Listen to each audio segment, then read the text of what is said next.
راديو جي اف ام 96.9. مستمعينا الكرام السلام عليكم ورحمة الله تعالى وبركاته. جيتوا في البرنامج معزوم عن يوم الجمعة الشيء في إذاعة جي اف ام. أننا نستقبل اليوم ياسين عبد الرحمن ساكن رئيس الوطني عن الحزب بارتي ريفورميست بي ار، حزب عن المعارضة الديمقراطية. السيد ياسين سلام عليكم. وعليكم السلام ورحمة الله. بريزان ياسين، هل نقول الجاد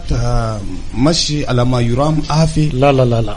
الجاد ما ماشي عدل. الجاد تعاني من كل النواحي، سافيدير من نواحي اقتصادية، من نواحي اجتماعية، من نواحي ثقافية. جاد تعاني من كل المشاكل، مشاكل خاصة في الأقاليم. الناس في الأقاليم وفي القرى تعبهم كان زيادة من الناس يمين كله، لأن اليوم جاديين قاعدين ما بيقدروا يرسلوا عيالهم في المدارس، جاديين قاعدين ما بيقدروا بيتعالجوا كلها، جاديين قاعدين ما بيقدروا بيتحصلوا على لقمة العيش، سافيدير أكل عادي كله ما يقدروا. جاديين قاعدين اليوم في تشاد، دولة بترولية عندها بترول، عندها أي شيء، لكن اليوم الناس ولا عندهم نار ولا ألمي ولا شيء كل ما. أن اليوم 30 سنة أنا النظام أنا MPS خلى لنا سافيدير الانسكريتي، خلى لنا عدم الأمن، خلى لنا التفرقة، خلى لنا العنصرية، بدلا من يقدم لنا الدولة يسويها مثلها ومثل الدول الأخرى.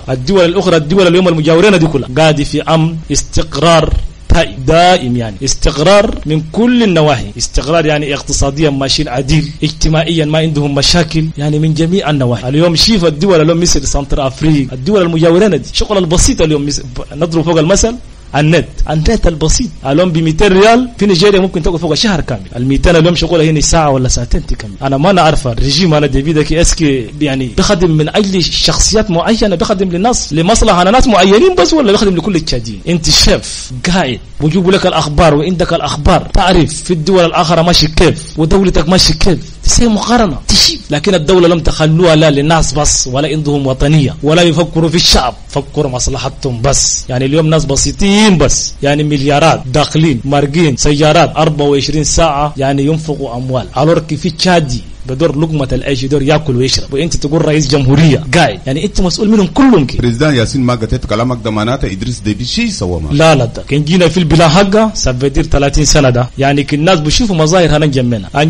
هنا شارعين، لكن اليوم كنا نشوفوا تشاد كله كده، ما تقول نظام سوى 30 سنة. لكن يوم ده مين جمين من جمنا مشيت لقيت ابشر ما في قدرون علمينا اخوي. اذا كان 30 سنة ما 30 يوم وما 30 شهر وما 30 اسبوع تسوي قدرون سافيدير ابشر جمنا، سافيدير سويت شنو؟ محمد يوسف أنا النجر ده أبي اسمع كنت محمد يوسف سوى كم من ده أجاورا دبي اليوم الترين سافيدير القطر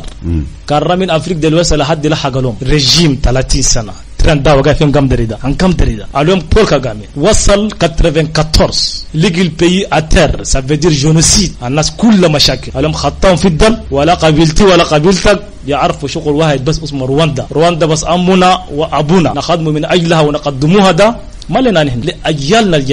الجايين. لكن انت سبحان الله تسافر كل يوم، انا الشغل البحري الرئيس بيسافر كل يوم بيشيك وبيستقبلوا كيف في المطارات الدوليه. لا ما جاي قوي علاقات بينات تشاد مع البلدان لا علمين الدوله ده مثل البيت، بيتك ده القاعد فوق ده كان ضيف قالوا جاي لك، كان ما جاي لك بيتك انت تتمنى يكون كيف بيتك، بس البيت ده غرفتك دي بكان تنظمها ترتبها سافيتير ده همك الفوق بكان القاعد فوق يكون نظيف. دي الدوله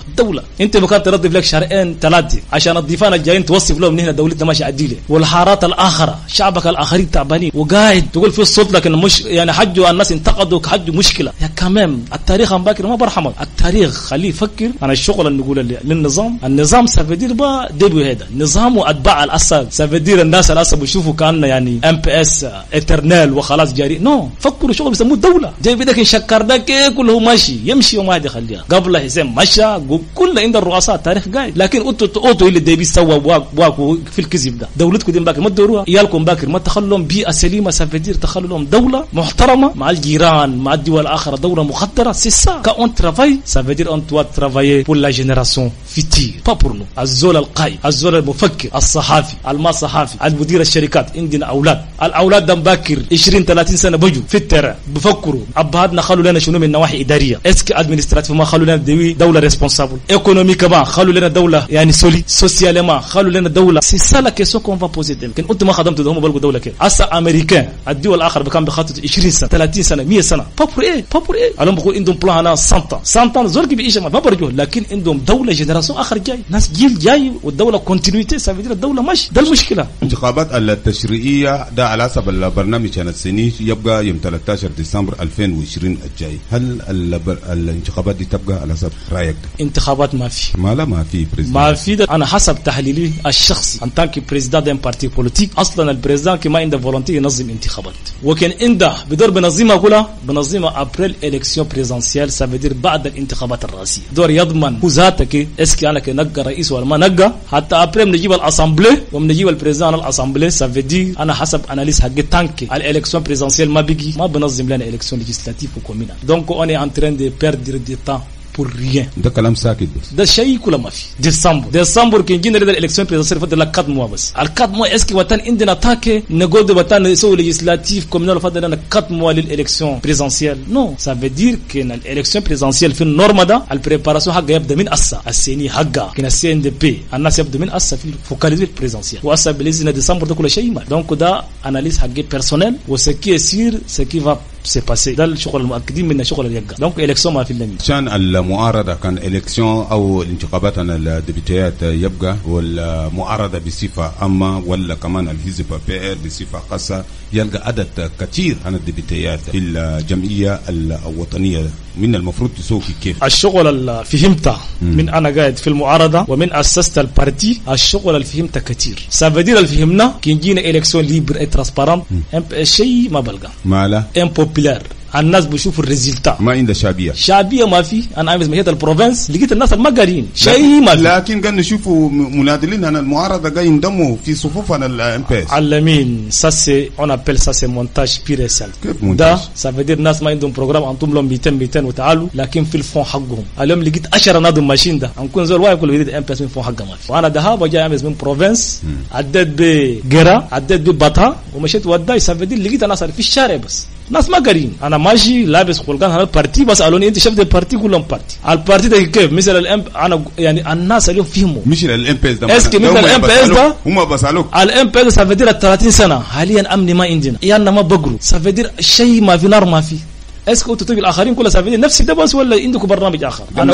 الناس بسالوا مثل ده انا اقول لهم السؤال كلير انتم بدلتوا السكر والشاي بمستقبل عيالكم سافدير ام بي اس اباك تجي تشاكوكو انتم لهم سكر وشاي قسموا لهم 400 200 بدلا من تدرسوا فوق عيالكم تدوروا صحه تدوروا تعليم ده بدلتوا بال 400 والسكر والشاي اسا كلها السيتياسيون اي كلير كان دايرين سكر وشاي دا كدبي دايرين تغيير نادم بنطقوا شيء ما في لكن تغير وقت بس تقولوا لا احنا ملينا من نظام هنا ام بي اس 30 سنه كفانا ندور عيالنا يجروا ملينا من العنصريه ملينا من التفرقه ملينا ده سافدير الوضع الفو السكر والشاي خلوه فكروا في الشخصيه تغير روك الوضع ده. والناس ده اللي فيه الناس ده فيهم وفهم قالوا انا فهمنا خلاص بس كي ناس هنا في البر كلها قالوا لم عندنا نت ندخلوا النت نشوف العالم ده ماشي كيف تقدم كيف نسمع الروادي كنت لي ما عندنا كل العالم التليفون ده بيجيب لنا اي شيء كان دخلنا دقنا في الدوله ده بيجيب لنا كل العالم ده ماشيين كيف بورونا نحن كل اليوم ده ندور لنا مستقبل نحن كن برا سايرين كن قاعدين في القرى كلها على الاقل كيانا يقروا يفهموا الدوله كيف ويطالبوا حقوقهم ومثلهم ومثل الاخرين دونك ده فهموا سافدير باكر كان دبي يمشي لهم ولا زنبده يمشي لهم بالسكر وشاي ما اظن يعني يلقى ديبتي واحد كله يشربوا سكر ما شاي شيء ما في دونك زول واحد كله بدور ما يشربوا ونحن قلنا لهم اذا كان جابوا لكم اشربوا لان هنا الدوله قرص اللي هم بيجيبوا لكم ده بيقسموا لكم ده قرص هنا الامبو هناكم ما انا الام بي اس نو قرص هنا الكونتريبيابل تشادي قرص ماري هنا امبو هناكو كان بيتو المت كله قاعد تكفوا امبو كان بيتو سكر قاعد تكفوا امبو هم خبر ده ما عندهم كذا شغل ده القرص ده هسه بحسبه ده انا ديبي بس بيجيوا منهم كلهم ما عندهم خبر الورك هم شغل ده هنا الكونتريبيابل تشادي ده كله فهمناهم له وفهموا تشاد تربيا عشان ده الالكسيون جاي حسب الاكسبيرينس اللي فهمنا في الناس الكبار اللي قعدنا معاهم والناس اللي قاعدوا في السن الكسيون ما في هسه ده مصوره وصد بقى انا الشعب التشادي وعيد المجتمع الدولي سافدير الكوميونيتي انترناسيونال لكن الالكسيون هو بقى في الدبي سافدير عندك تل ديبارتمون ديزيني فلان هو يقع ديبيتي كم من الماجوريتي كم من الاوبوزيشن كله الرئيس هو اللي بيقرر الرزالة ده يقع ولا ما يقع هو اللي بيقرر اذا كان في قاعد في الاوبوزيشن كله الزول ده اسكي موالي لنا ولا ما موالي بس انتوا لم تعرفوا معناته شنو كلامك ده معناته ça veut dire لهم في الاوبوزيسيون كلها ناس قاعدين في الاوبوزيسيون بخدموا البوفوار معروفين عند الشعب التشادي كله. وهو ذاته بعرفه كيف احزاب سياسيه ولا قاده سياسيين كي قاعدين في المعارضه لكن دونغورو حقه وعند اسسهم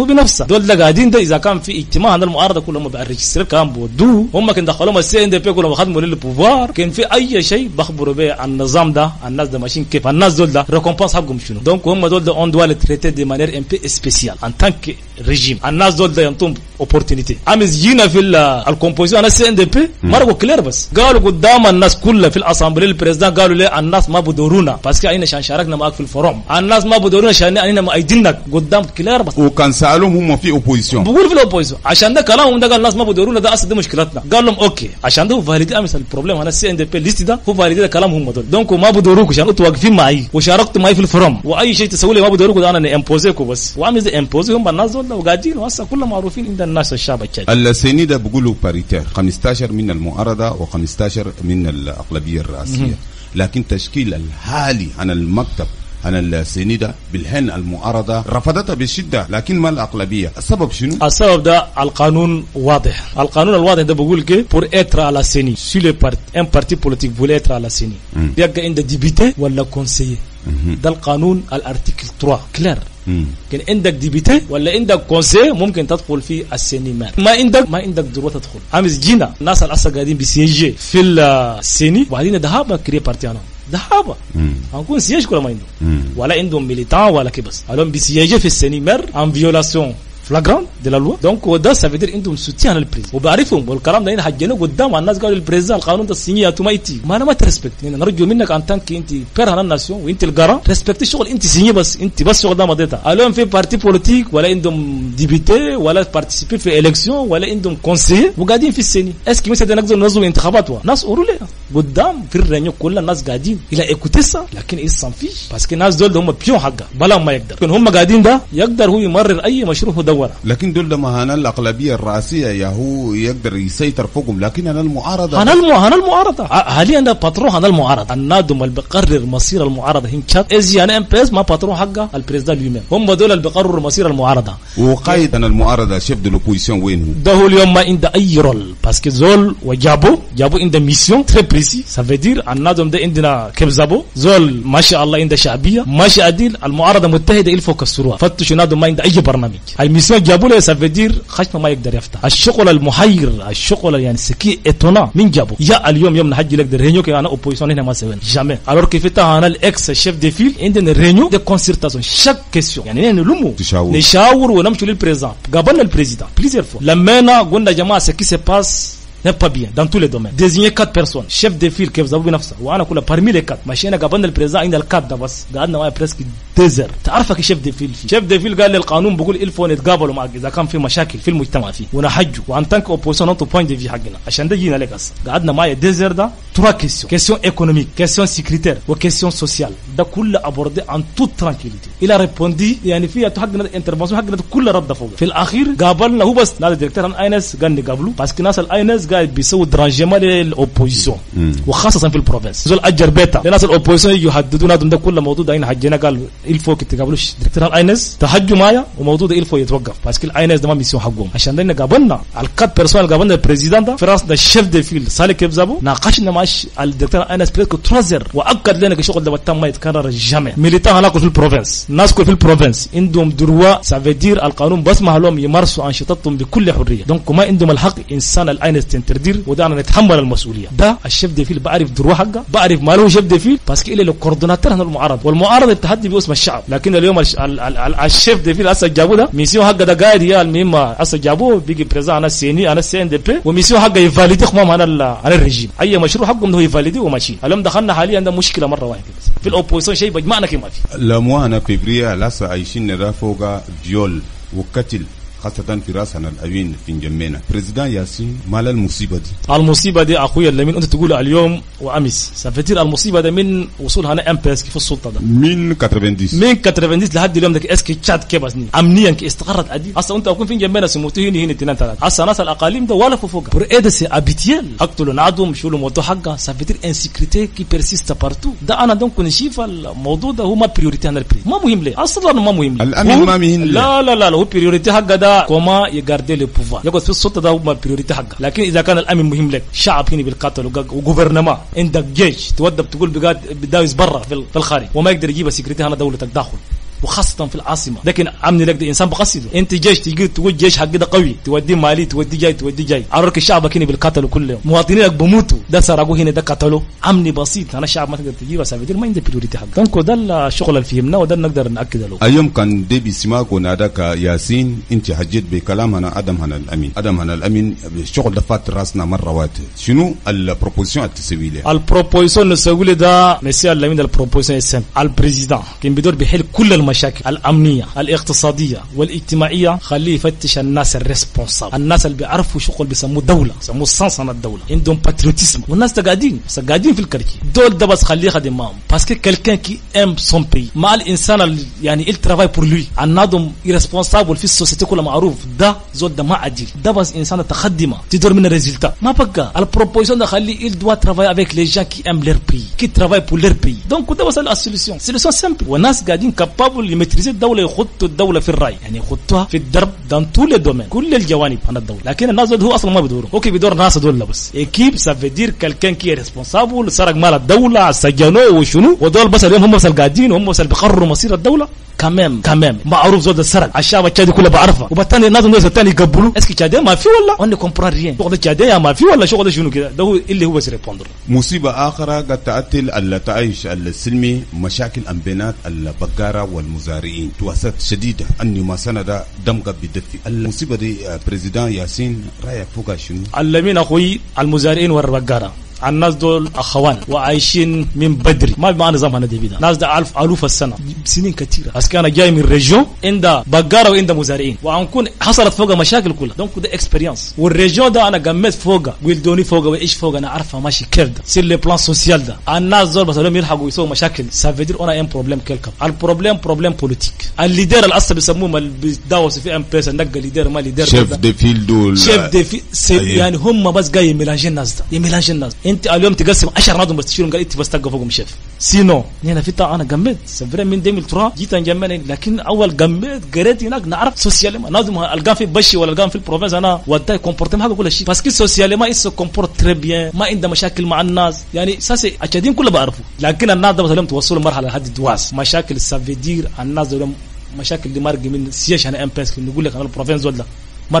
مرق منهم الفو قسم الناس عشان نقى فوقهم ليدر الفو لي ديفيزي بور سيمبوزي انت نادم بس اليوم الفو هم بس يقولوا وسبحان الله ويا ريت كن باسكو المشكله كلها جاب الجهل سافيدير هو النادم بقول يعني ممكن نقول لك شيء ما يعرف بس يقول يمبوزي يقى قايد ده ام بس خطط له هنا كنت دور تلقى ليدر ده الفو ناسك ده خليت بوك خلاص ناسيت بوني ده الفو اصلا شفته كم سياسه بيسووها مثل ده يعني بخشم بيت تمشي تلقى يوم الالكسيون ده الفلانيين ده بيروح انا تستيان يسموه الفلانيين وده انا الفلانيين وده انا الفلانيين سافيدير القبيله ده ما عندهم دروه يدخلوا فيه بيروح انا الناس دول وده بوليتيك مثل ده من الله خلقه في العالم كي بيجي بس بوليتيك بقبائل مثل ده. دونك ده الاصل جرى الناس الفوق يقسم اسرته الفوق يسوي اي شيء عشان ام بي اس ريسبكت زنبا دي ريسبكت وده بي ريسبكت ان عارف اسره هناك وراك. لكن باسره دي بيجي اسالك يوم يجي في السلطه ده والاسره حق جابه اسكي اسره جا ما اسره كادين ده كله لمه نورديستا كوم سوديستا قالوا لا للظلم انا حسين يا لزو جابوا اليوم دخلنا في وضع يعني هو ساعتك ما نعرف اسكي عنده خبر بالخوام ده ولا ما عنده خبر اون بيبا جيري ان تاكم سا كمان اون بيبا دولة حقك حلالك بس توصل للمرحلة دي يعني انت سبحان الله ولا انا ولا بعدي شيء ما في ده ما بيبقى. فكر في التاريخ شيء انا قعدت 30 سنة سويت العالم دونك على الاقل كنا نخلي للدولة لنا لشعبيك دولة متماسكة ناس مترابطين متلاحمين متكاتفين ما عندهم عنصرية ما عندهم مشاكل. لكن انا مشيت كل التاريخ يحجفوا حسن نيلسون مانديلا نحجفوا كل يوم ده نعتبركم ابونا واخونا وشنو ده نشرفوا فوق ده كافريكان ده بس خلى للناس يعني الناس البلان أنا الأفريق دي سيد بشتنوا وسجنوا لكن سامحهم وقال نحن كلنا أخوان خلونا نبنوا دولة متماسكة. كاغامي يوم جا هوتو توتسي دواس الناس اللي قتلوا أهل كاغامي ولا لمسهم خلاهم قال هي شغل دخلوا هذا القائد ما عنده أهل ما عنده قبيلة ما عنده إقليم هو كل التشادية ده حتى كان شايف انا بارتي بوليتيك ده شايف انا بارتي بوليتيك هو ما عنده الى بورتولمو. لكن اليوم دخلنا حتى شفت بارتي بوليتيك ده كان كري بارتي بوليتيك ده بروبليم حقه ده خلاص البارتيما حقي ولا لوكاليتي حقي بس هو كري بارتي بوليتيك ده ما يدور السلطه والسلطه ده اللي مين اخوي اسك تجي بخشم بيتوا تجي بقبيله تجي باقليمها يوم واحد انت في تاريخ انا تشاد كلها يعطوا بس قبيله حقه دخلها في تشاد عموس كلنا من الاندبندنس الحد هسه ديبي اليوم وصل السلطه هو تغير ما نعرف كما هو يعرف عمس كان اللي مرق برا وديت حسين واللي قال بقبيلتي ما يوصل جامع. الناس ده كلها لموا عندنا استوار هنا كات سي كلير. لكن اليوم توصل الدرجه دي الدوله وصلت مرحله مثل ده ما عاد الكلام ده كله نقص في السلطه ده. السلطه تقعد فوقها امامت السلطه هنا الله الفو يخلي خطه تربيه البوفر هنا الله عشان ده يخليه يفكر في التاريخ واكيب الاسا قاعدين معايا دول ده كان بيقدر يبني دوله ده على سيتياسيون السامبل يتعامل مع الناس الريسبونسابل. نادم ده معروف كيف مجتمع حق كل زول ده ما عنده اي مشاكل مع المجتمع. زول عديل ما بسرق مال الدوله ده خليه خطه. ام باكر الجادين كله بيحترموا وبخدموا معايا. لكن انت تامبوزي لنا الناس الريسبونسابل بس في الجيستيون هنا الدوله ده ما بقى ولا بريزيدان في ما يخص السرقه هنا اموال هنا الدوله ده في الدستور هنا الجمهوريه الرابعه كان خطوا الحليفه. هل بين الحليفه دي نشوفوا الامور صلحت؟ لم شفت كل التقارير سافدير الوضع قبل الحليف وبعد الحليف سافدير اللي كان بقى أسوأ من الحليف. شيء غير واي كل ما في. كيف شيء ما في سافدير كان انت حلف ده انا بطان هنا خلاص نعرف اللي شاد بس ما درس دي من الحليف كله كده نعرف اللي شاد. لكن اليوم كان تسمع ديجري ولا سافدير انت كان على مينستر تنوميناس سافدير انت حلف الله ده سافدير انت تفكت الناس الكومبيتنت بطان ما عندك اهل هنا ولا ما عندك ناس هناك كده الرفقان. الرجل المناسب في المكان المناسب لوم كيلفو كيلفو سافدير سيكلر. لكن يوم شفت النوميناسيون سافدير المينستراد الفو نيمبورتو كان نوميناسيون سافدير اخوار رفقان ناس انا اقليم كده بس مثل الاول ده بس عد تورنما سيمم استوار شيء الغير ما في الشيء الغير ما في ماله. انت ما تقول بديت ايتاب جديد الاتاب الجديد اللي بديت بيسموه الصقوام اللي بيسموه استوار حقها هنا كاتريم ريبوبليك ده انت كما الناس ما موافقين هنا ما موافقين لكن انت من نفسك تقول بديت ايتاب جديد الفو تعامل مع ناس جديدين سافدير ناس محترمين ناس مقدرين عند المجتمع ناس بيعرفوا اللي تشاد بس ناس ما عندهم قبيله معينه ناس بخدموا التشادين بصفه عامه لكن انت بديت ايتاب جديد وباكيبك الاول الناس المعروفين ده بس على السجنوا معروف عند الشعب التشادي والمسوو والسراق والما محترم دول بس اكيبك ده تقول تحلفهم ده سمم ريزلتا عشان ده اليوم مهم الريزلتا هو ذاته بنفسه بقول شيء جديد ما دونك الشيء الجديد اننا نحس له البوليتيك ما عنده هان ما عنده ديسكريميناسيون. انت رجل هنا تشاد وبدور تقدم هنا تشاد الفو اخذ مع التشادين المخلصين التشادين النزيهين التشادين اللي بدوروا تقدم هنا مجتمع. لكن تجيب لك انسان يعني الفواياج بريسك شاك جور افيك لارجان ديليت الغاسبي لارجان ديليت والناس الشعب التشادي علم ازرق بشرب كل ما في وانت بريزيدنت قايد وما لما باسكو الزول اللي بيجيب لك اخبار جاسوس في قبيلته شنو وخلاص تتعامل معاه ما بقى سافدير فيلم ده انت مش فكرت مصلحتك انت بس ما فكر في الشاب عشان لو كان نقول اصلا البريزيدنت قاعد يفكر في نفسه كيف قاعد يبوفر ده قاعد يتعامل مع الناس. بريزيدنت ادريس ديبي اتنو دق صدره بقول سنه 2020 ده يوظف 20,000 الشعب. رايك شنو؟ ديبي ده اليوم التشادين كله يعرفوه كلهم يعرفوا حتى الإيار الدقاق كان أصلا مرة سوى ديسكور قالوا ديبي بيقولوا خلوا منك ساكت سافدير إن ريسبكت أوكن نانجاشن ده كله يعني مثل من أنا هنا كلهم فهمنا ونسموا الخطابات ده خطابات أنا ديسكور ده أنا ديبي ده كان بغير ده وقت الجادة في عالم آخر وقت ده غير الدولة كلها وقت ده غير مجرى الأمور في جميع النواحي سافدير تشات وقت ده شانجي تشات سوسياليما إديكاتيفوما سانيتير كان ديسكور حقهم لكن الديسكور ده وقت بيقوله ده الديسكور وقت تبرونونسي ده الديسكور ده إلفو إنت في قلبك ده كلام تحجي ده من قلبك أنت قاعد تحس بوجعك قاعد تحجي فوق دونك دي بقى هجي من قشمه بس لا جست يمشي الناس والمهم وده الريزلت سافدير 30 ده ميم استوار ميم ديسكور ميم أسا ولا شيء ما في دونك 20,000 لا ده ما أظن يعني ده كلام ساكت لا شيء ما في هنا زغوا تعودنا يا إخوان ده هو ولا بعرف مساعدة بعرف أنت بكان الديسكور تقوله إلفو أدرس الوضع هنا دولتك اسكي وضع هنا دولتي اقتصادية بسمح لي برنامج ده نسوي اسكي اجتماعيا بسمح لي برنامج ده نسوي مع مستشارينك تتخذ القرارات وشوفوا كل الامور حتى انت تمرق تخطب للامه وتوعدها. لكن كتب لك زول وجاب لك خط لك قدامه اجريده الزول الوضع ماشي كيف ما بعرف باسكو انا الفو سيرينيو مع المينستر الفينانس يا جماعه اسكي البارامتر كي بسمح لنا السنه ده وضعنا ده فينانسيوريما اسكي نقدر ننتجر الناس بنقدر ما ننتجر الناس كلها بنطوق البارامتر الجران لين ابري انت بتقرر تلقي ديسكورك للناس سافدير تقدم ديسكور هناك للامه. لكن بكان انت هيدك ولا براسك ولا معك ناس سنين ثلاثه ده الدوله ما بيجي رامسي دونك الدوله الزول بكان ما بيقدر ما بتسي قرارات في الدول الاخرى ده مستشارين وزراء كل بنطوا وجهات نظرهم حتى بمرق بحج دونك ده عشان ده نشوفه ما اظن يبقى شيء. اسبوعنا ده الطلبه عن اليونيفرسيتي عن الجامعه قاعدين بينظموا مسيرات سلميه عشان بيطالبوا شروط عن الدراسه عديله. ما اجاب بوليسي بس ينكادري المارش والله ما نينا كان الرجيم كان ديكتاتوريال ده ما هي ده بس الريزلتا سافدير الرجيم حاليا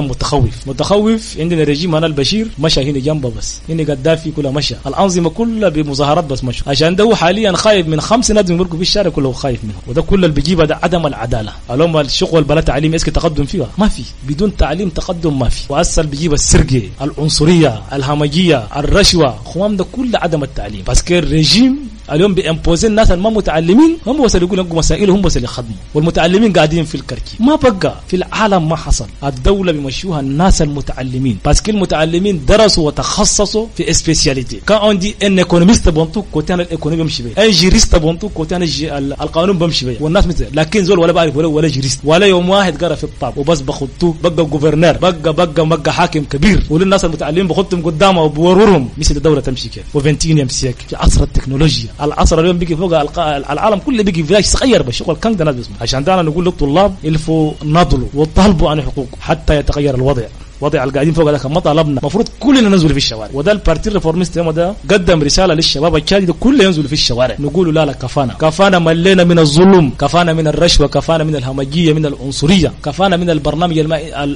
الوضع النظام ما عنده اي برنامج. سافدي الرجيم بس بلا برنامج ماشي كده بس ده ما كفانا منه. دونك الرجيم ام بي اس ده ما عنده برنامج. نو البرنامج ده البرنامج ما بينشاف. الرجيم عنده برنامج dans tous les domaines avec les gens expérimentés, gens patriotes dans tous les domaines. Quand on dit éducation ناس يخطون في الطاوله يقول لهم كيس كون فافير ايكونومي ايكونوميست ناس قاعدين ترى ناس قاعدين مؤهلين الاملر بي ما اون نتريس با اون نتريس با سافيدير ده سيستم الرجيم انا ام بي اس ما نعرف اكون بوليتيك انا لكن الناس المتعلمين عندهم مشكله شنو دونك ده المشكله. فوالا في سؤالي عن الاتيديان ده يا ماده قاعدين بروحوا قاعدين بيسووا مانيفستاسيون قاعدين بزوروا بدخلوا حتى في الشوارع وبوليس كله معهم. هل نقدر نقول خلاص الحريه عن المظاهرات خلاص الحكومه قامت تحترمها ولا كيف؟ والله ما اصلا ما بتحترمها لكن ما غصبا عنها مجبوره تحترم. بس كده دخلنا في مونا لم تقول تكنترول نادم خطه واستجبر بكونديسيون ديفيسيل بس تقعد بس جو بس تقعد ده ما بقول. الور كي تشاد لهم عرفوا تشاد ابارتين اتو لتشاد ما انا ديبي هذا ولا انا نادم معين وهذا ولا انا زي بدوي ونو تشاد ابارتين اتو لكن انا كومبري لهم تشاد بيجي بروبريتي انا كلكتت هم اللي بيقرروا. هم قرروا على مين ده يمشي كده يمشي على مين ده يسوي كده ما بشوفوا اللي مين ده اسكي سيتواي تشاديان عنده حق مثل التشادين الاخرين عنده دروا. لا دونك ده الاصل الحاصل ده الحاصل. بريزيدان ياسين عبد الرحمن ساكن شكرا اللمين ميرسي مون شير امي.